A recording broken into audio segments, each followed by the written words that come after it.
So you want to know how much it costs to start a mobile automotive repair service? Stick around. I'm going to tell you what I think it should cost you to start your mobile automotive repair. So if you already have a truck, all you're going to need is a trailer, or you could use the bed of your truck, whatever you decide. I chose to go with a trailer. This is a 7-foot by 14-foot enclosed trailer. The doors are barn doors, so that way I can pull vehicles directly up to the back of the trailer to make this as my bay shop to work on people's cars. This trailer cost me $7,700. So in the beginning, I already had most of my hand tools. I needed some extra stuff. So I spent about $2,000 on extras like vices, grinders, benches, oil drain buckets, along with jacks and jack stands. Maybe even some specialty tools like tons of flashlights that I lose on customers' cars all the time.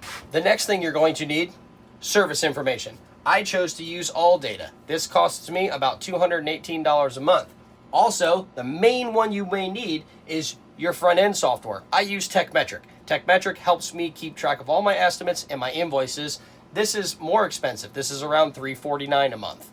Now you might be thinking, that's really expensive. And you might be right. You can go to Office Max or Office Depot and get paper invoice and estimate forms in order to make tickets for your customers, and you can just keep those in a file.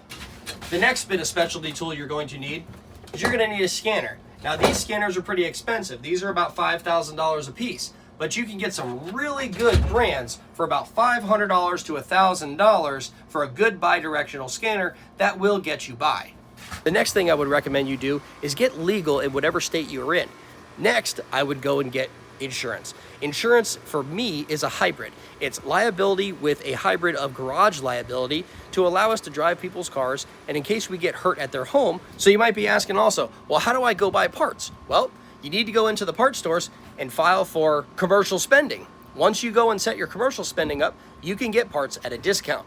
Then you need to go to your local state and sign up for your sales tax certificate. I spent a total of about $25,000 in the beginning in order to build this trailer the way I wanted it built. Now, you don't need to do that. If you want to start in the bed of a truck or in your car, whatever you need to do, just remember, always have a plan to grow bigger and better, because if you stay stagnant and you don't charge good profits, you won't be able to grow. So no matter where you're starting out, my opinion would be somewhere around $5,000 to $15,000 will get you a really, really good setup and you'll stand out above the rest. So if you like the information and you made it to the end, stick around, go follow us on YouTube. We have tons more information for other mobile services that are starting out. We give full transparency on our numbers and what we did to grow our company into a 6-figure business.